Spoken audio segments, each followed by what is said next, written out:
Good morning friends. So welcome to the prelims booster session. So आज का पहला topic है फूड इरेडिएशन।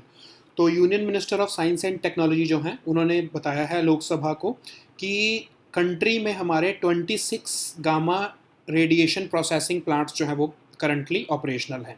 प्राइवेट भी हैं, सेमी गवर्नमेंट भी हैं या गवर्नमेंट भी हैं, लेकिन टोटल 26 इस टाइम पर जो है वो फंक्शनल हैं। ठीक है। अब फूड इरेडिएशन होता क्या है? फूड इरेडिएशन का मतलब होता है कि जो फूड प्रोडक्ट्स हैं उसमें जो जर्म्स या इंसेक्ट्स हैं उनकी ट्रीटमेंट करना रेडिएशन का यूज़ करते हुए। उससे क्या होगा, उसकी फूड की लॉन्जेविटी बढ़ेगी या शेल्फ लाइफ बढ़ जाएगी। ठीक है। अब इसमें कोबाल्ट जो है 60 या फिर सीजियम 137 का यूज़ किया जाता है और बिना फूड को रेडियो एक्टिव बनाए फूड की जो है शेल्फ लाइफ को बढ़ाया जाता है। ठीक है। अब जो है अब याद रखो, इसमें फूड जो है वो जो है वो रेडियो एक्टिव नहीं होगा, जस्ट उसकी जो है शेल्फ लाइफ बढ़ेगी और फूड का के साथ कोई जो है डायरेक्ट कांटेक्ट नहीं होगा रेडिएशन का। ठीक है। तो इसके बेनिफिट्स क्या हैं? एक तो जैसे कि आपने मिल्क में देखा होगा पेस्चराइजेशन की जाती है, जिसमें उनके जो है आपके जो उनके माइक्रो ऑर्गेनिजम्स होते हैं उनको मारा जाता है, जो जर्म्स को मार दिया जाता है। वैसे ही उसी तरह की एक टेक्निक है ये भी, और इसमें कोई न्यूट्रिशनल वैल्यू में खराबी नहीं आती, कोई कम नहीं होती न्यूट्रिशनल वैल्यू फूड की। और फूड जो है क्योंकि उसमें जो है जर्म्स मर जाते हैं तो उस जो है लंबे टाइम तक उसको प्रिजर्व करके रखा जा सकता है।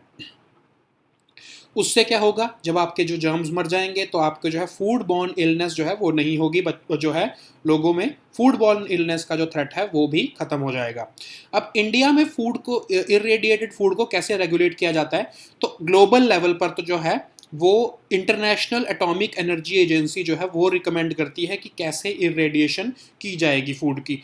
लेकिन इंडिया में जो है उसके जो है food safety standards authority of India जो FSSAI है वो रेगुलेट करती है कि फूड को कैसे रेडिएट किया जाएगा।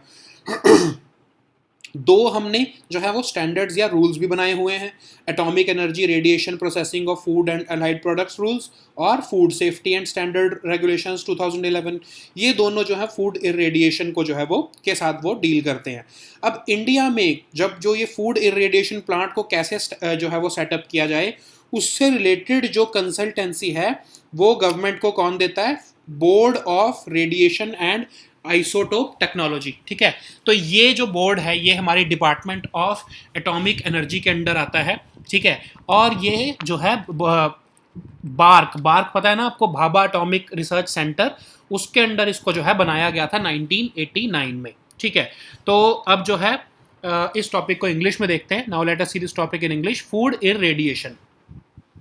So, Union Minister of Science and Technology has confirmed that India currently has 26 operational food radiation processing plants, and they are operational in private, semi-government and government sector. Okay, so what is this food irradiation? This is basically a technology through which germs or insects are killed or they are treated so that the longevity and shelf life of the food can be increased. Okay, so what is done is ionizing radiation is passed through the food without any direct contact with the food, and this food irradiation is done by generally cobalt 60 radioisotope or cesium 137, and the food does not become radioactive when this process is done. Okay, so this is the important thing to remember, that the food does not become radioactive through this food irradiation technology. Okay, so what are the benefits? First is that it does not reduce any nutritional value of the food products. It preserves the food for long time, because insects or the germs which are present in food, they are killed, and because these germs are treated, the risk of foodborne illness is also dealt. Okay, so how this irradiated food is regulated in India?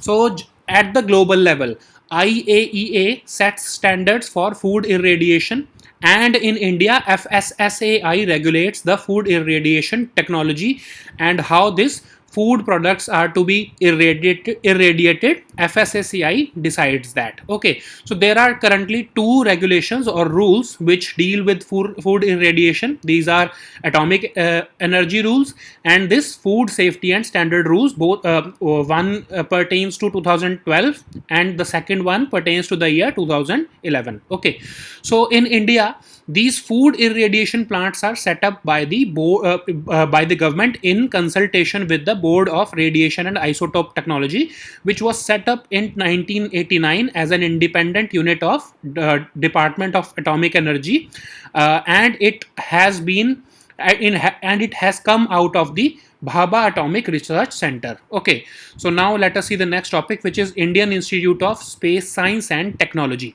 तो union cabinet ने recently एक MOU को sign किया है Netherlands की एक university के साथ, जिसके तहत जो है Indian institute of space science and technology और जो नीदरलैंड्स की यूनिवर्सिटी है डेल्फ यूनिवर्सिटी, ये आपस में कोऑर्डिनेट करेंगे इन और जॉइंट रिसर्च करेंगे साइंस एंड टेक्नोलॉजी के फील्ड्स में. ठीक है, तो ये Indian institute of space science and technology क्या है, ये केरला में सिचुएटेड है और जो है ये एक डीम्ड टू बी यूनिवर्सिटी है और इसको सेक्शन 3 ऑफ यूजीसी एक्ट 1956 के अंडर बनाया गया है. ये एक ऑटोनॉमस बॉडी है डिपार्टमेंट ऑफ स्पेस के अंडर और इसको 2007 में जो चेयरमैन थे इसरो के डॉक्टर जी माधवन नायर जी, उन्होंने इसको इनॉग्रेट किया था और सबसे पहले इसके चांसलर जो है हमारे former president of India doctor APJ Abdul Kalam ji थे. ठीक है, so now let us see this topic in English. Indian Institute of Space Science and Technology. So Union Cabinet has recently approved an MOU between Indian Institute of Space Science and Technology as well as the Delft University of Netherlands. So these both universities or institutes, they will be collaborating with each other in the field of science and technology related research. Okay, so this Indian Institute of Space Science and Technology, it was established by the government as an autonomous body of Department of Space in the year 2007. It was inaugurated by the then ISRO chief Dr. G. Madhavan Narayan, and it is situated in Thiruvananthapuram, that is in Kerala, and it is a deemed to be university. Okay, so just remember that it is not a part of the ISRO, and it is not an education wing of ISRO. So in case you are provided an option in a question, just remember that the option would be incorrect. Okay, the first chancellor of this university or this institute was Dr. APJ Abdul Kalam, who was the former president of India. Okay, so now let us see the next topic, which is retrospective taxation. तो ये topic बहुत चल रहा है news में, आपको पता है बहुत टाइम से जो है केन एनर्जी है जो उन्होंने जो है केस किया हुआ था इंटरनेशनल ट्रिब्यूनल्स में. फिर जो है वोडाफोन का भी केस जो था वो भी रेट्रोस्पेक्टिव टैक्सेशन से ही रिलेटेड था. ठीक है, तो गवर्नमेंट जो है उसको थ्रेट लग रहा था कि बाहर जो है गवर्नमेंट के खिलाफ रूलिंग आ रही थी बहुत सारे जो है ट्रिब्यूनल्स में. तो गवर्नमेंट ने जो यूपीए एरा के टाइम पर जो ये रेट्रोस्पेक्टिव टैक्सेशन का जो एक तरह से टैक्स टेररिज्म जिसको हम कहते हैं जो है वो अपनाया गया था यूपीए गवर्नमेंट द्वारा 2012 में, उसको जो है वो रिवर्स कर दिया है.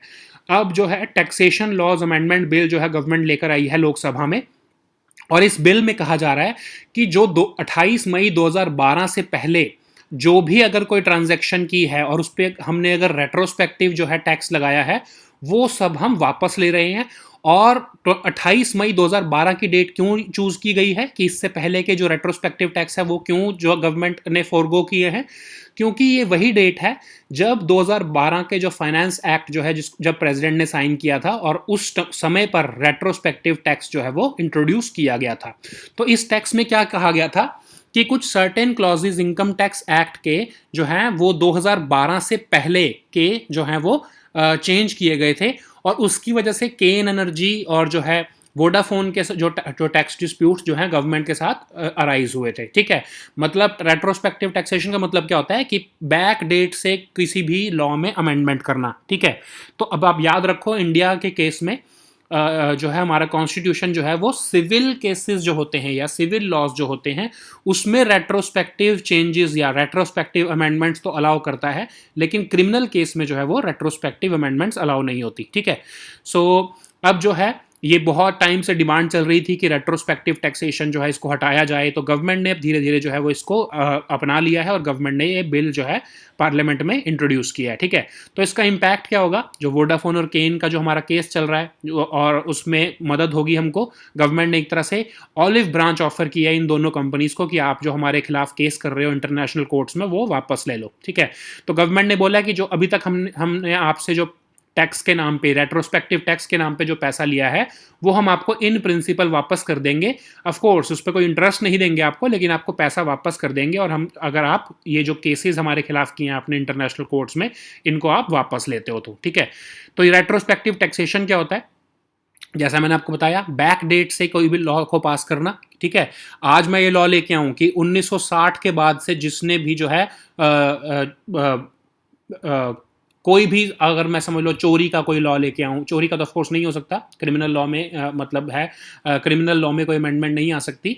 तो अगर मैं समझ लो सिविल लॉ में कुछ लेके आऊँ कोई चेंजेस हमारे, तो बैक डेट से अगर मैं चेंजेस लेके आऊँ कि 1960 से उस कोई सिविल लॉ में सिविल किसी एक्ट में कोई चेंज कर दूं, तो उसको हम कहते हैं रेट्रोस्पेक्टिव टैक्सेशन। जैसे टैक्सेशन के कंटेक्स्ट में क्या होता है कि मैं कोई न्यू टैक्स लेकर आऊं अभी 2021 में, लेकिन बोलूं कि 1960 से या 1970 से जिसने इस पर्टिकुलर हेड के अंदर इनकम कमाई है वो सब मुझे जो है वो टैक्स देंगे। मतलब 1970 से अगर आपने कोई इनकम कमाई है तो उस पर आपको 1970 से लेके आज तक का टैक्स जमा कराना पड़ेगा, ठीक है।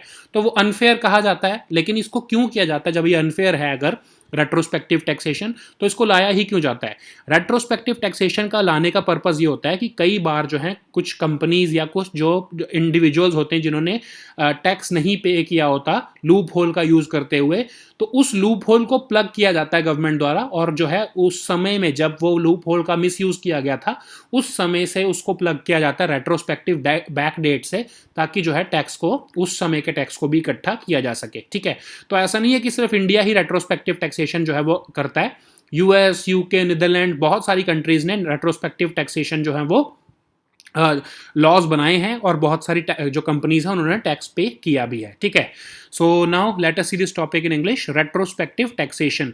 So the government of India has proposed and it has tabled this taxation law amendment bill in the Lok Sabha, and it seeks to withdraw the contentious provisions of the retrospective taxation which was introduced by the erstwhile UPA government in the year 2012. Okay, so the purpose of the bill is to provide that no tax demand will be raised in the future on the basis of any retrospective amendment. So the government is giving assurance to the investors that they will not be using the retrospective taxation techniques to scoop out financial resources in the form of tax from them. Okay, so why this 28th May 2012 date has been chosen? Because it was the date when this retrospective taxation law was introduced in our Income Tax Act, or the Finance Act, through the Finance Act basically. And the demands which were raised by that 2012 Finance Act, the government has decided to forego that demand. And what will be the impact of this new law?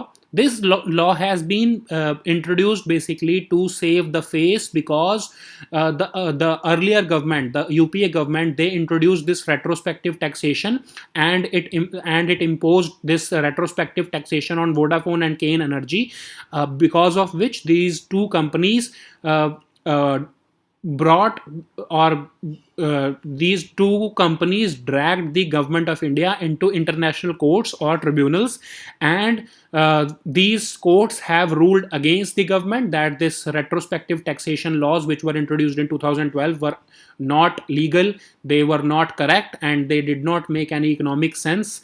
And that's why these companies were awarded certain awarded with certain money, which was said to be their loss, which they suffered because of such retrospective taxations. So the government of India was asked to pay money to them because they suffered losses in the form of retrospective taxation. So to save the face and to correct the anomaly that was done by the previous government in 2012, the government has corrected this mistake of the previous government, and it has brought this retrospective taxation laws. Okay, so now Vodafone and Kane, they will be offered the money which was collected from them in the form of retrospective taxation. The principal amount will be paid to them. Of course, interest would not be paid to them, but the principal amount would be paid to them in case they assure the government that these companies will withdraw the cases which they have launched against the government of India in international and Indian courts. Okay. So what is this retrospective taxation? It is a tool which is used by the governments from time to time to correct the anomalies or the loopholes which exist in their taxation laws. And what it does is, these taxation laws are brought into a statute, or they are brought into legality from a back date. Okay, so like I've given you an example that a new tax is in, the government today decides that they will bring a new tax on a certain set of income from back date. So just imagine a new set of income is being taxed by the government not from today but from 1960s, 70s or 80s or any back date. That particular taxation would be called as retrospective taxation. So generally it is done to plug the loopholes which existed before today. So that's why retrospective taxation is introduced, so that the revenue which has been foregone during that period when these loopholes were used by these individuals or corporate entities to evade taxes, this retrospective taxation laws try to plug those loopholes and collect taxes from a back date. Okay, so it is not just that India has introduced such retrospective taxation laws. Most of the countries, many countries, rather US, UK, Netherlands, Canada, all these countries have time and again introduced such retrospective taxation laws when they think that certain companies have misused the provisions of their taxation laws. Okay, so now let us see the next topic, which is MP LADs.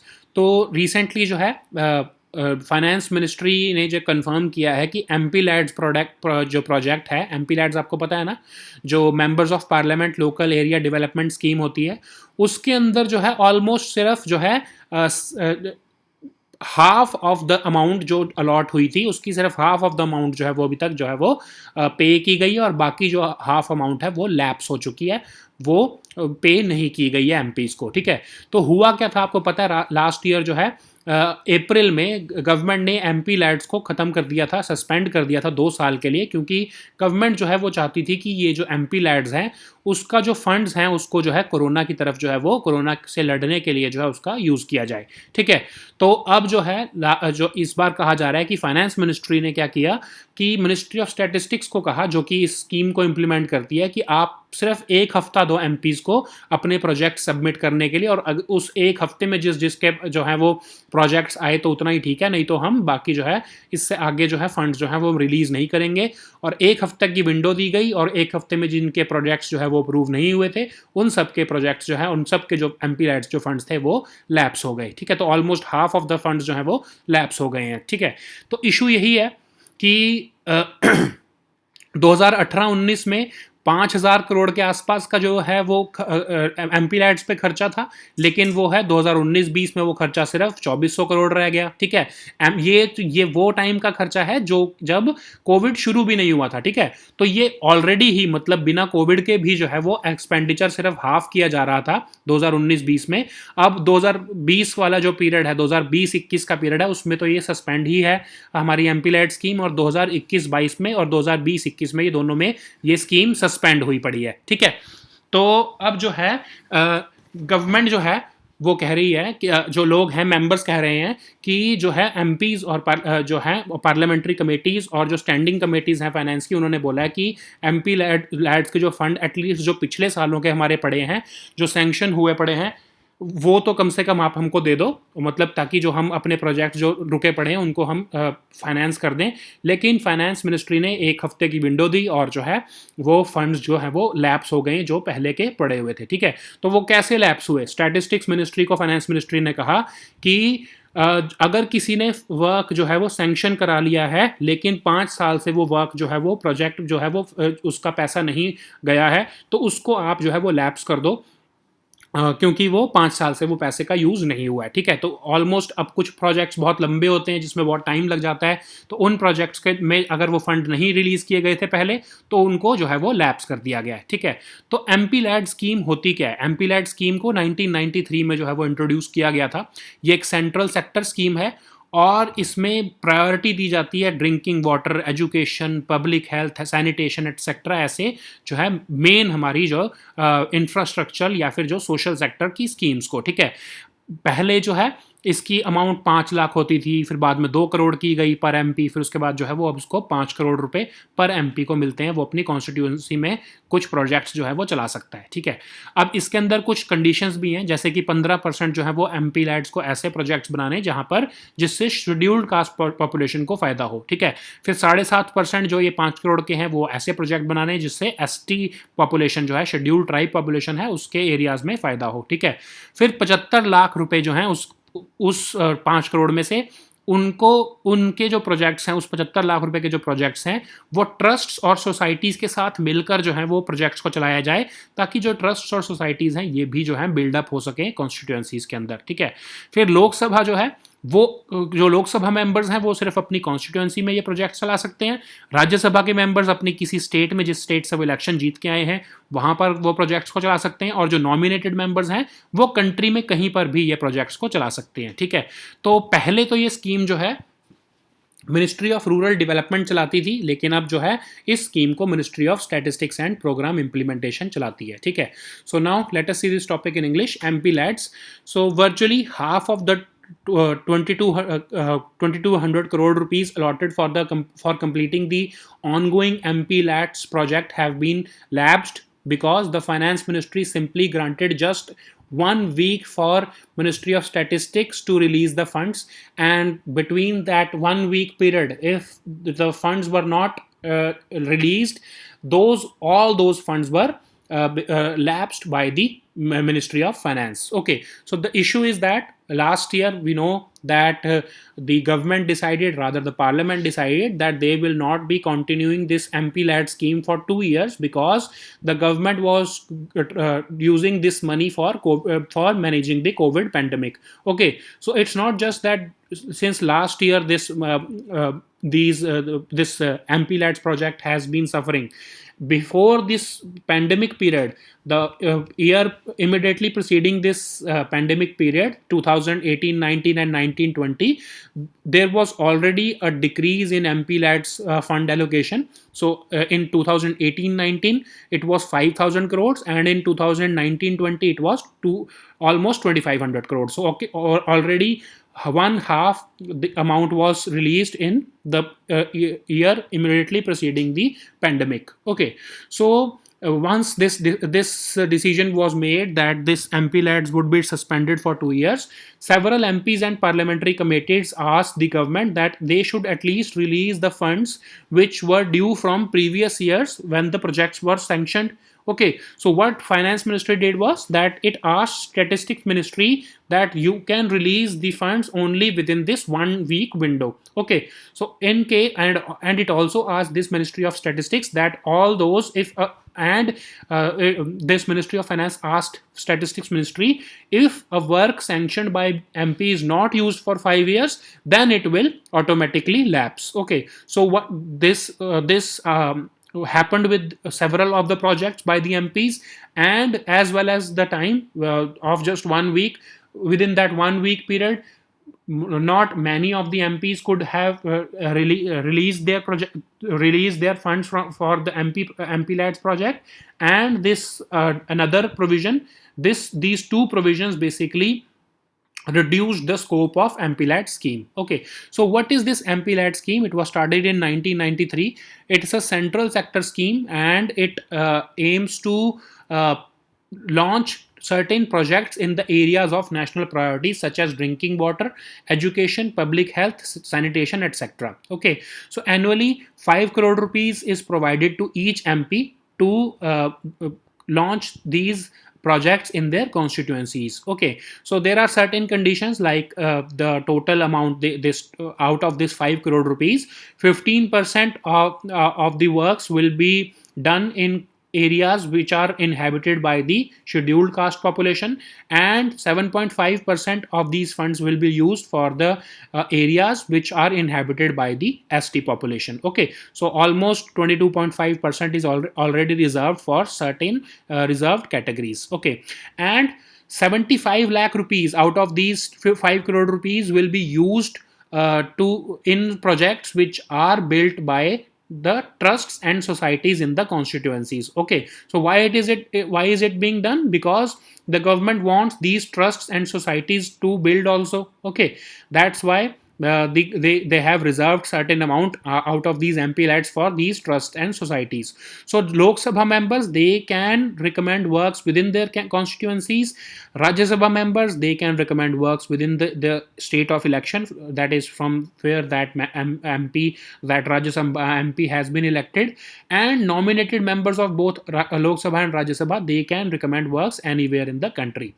So when this scheme was started in 1993, it was initially administered by the Ministry of Rural Development, but currently now this Ministry of Statistics and Program Implementation implements this scheme. Okay, so now the next topic is CERT in. तो recently Lok Sabha में जो है government ने बताया है कि जो CERT In है उसने ऑलमोस्ट 6 लाख इंसिडेंट्स जो हैं वो 2021 के अभी 6 महीने बीते हैं, उसमें ऑलमोस्ट 6 लाख साइबर इंसिडेंट्स जो हैं उसको ऑब्जर्व किया है, जिसमें से 12,000 वो थे जो गवर्नमेंट के ऑर्गेनाइजेशंस को टारगेट कर रहे थे. ठीक है, बहुत सारी कंट्रीज से जो है वो ये अटैक्स आए थे जिनको सर्ट इन ने मॉनिटर किया है. ठीक है, और जो है सर्ट इन जो है वो क्या है उसके बारे में भी देखते हैं. तो सर्ट इन जो है जनवरी 2004 में इसको बनाया गया था, union ministry of communication and information technology के अंडर आती है ये, और ये सिक्योरिटी वार्निंग देती है, साइबर सिक्योरिटी वार्निंग देती है, और ये 24/7 बेसिस पर ये सर्ट इन जो है हमारी cyber security emergency response team जो है ये वर्क करती है. ठीक है, 2008 में जो है इसको नोडल एजेंसी बनाया गया है, नेशनल एजेंसी है ये साइबर सिक्योरिटी के फील्ड में हमारे कंट्री में. ठीक है, तो national information security assurance programme जो है उसको भी जो है इम्प्लीमेंट करने का काम यही सर्ट इन करता है. ठीक है, so now let us see this topic in English. CERT in.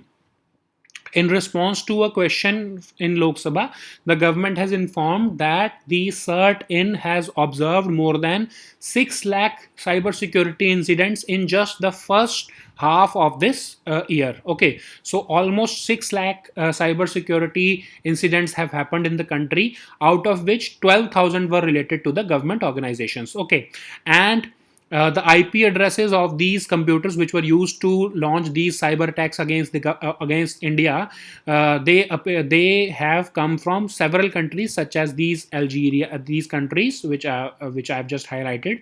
And what is this CERT in? We have to see this, that it is an agency which was established in January 2004 under the Union Ministry of Communications and Information Technology. It is basically the country's nodal cyber security emergency response agency. Okay, and it provides us the early security warnings to not just to the government but also to all of citizens of the country. Okay, it provides effective incident response in case the country is targeted by cybersecurity attacks. The CERT-in provides the emergency response in that case. Okay, and it operates on a 24/7 basis. Through this IT Act Amendment 2008, the CERT-in has been designated as the national agency to perform functions in the area of cybersecurity. And since that period, it has already been implementing this National Information Security Assurance Program to create awareness in government and critical sector organizations. So what are these critical sector organizations? Generally, it is about banking, defense, and insurance business, so which are generally the targets of these cyber security criminals. So this CERT-in agency provides protection to them, or it provides emergency response to them if they are targeted by these cyber security attackers. Okay, so these were our topics for today. आज हमने अपने group में जो है weekly compilation भी share की होगी, तो आप उसको डाउनलोड कर लेना टेलीग्राम से. So we'll meet next time with new topics. Until then, good bye and take care.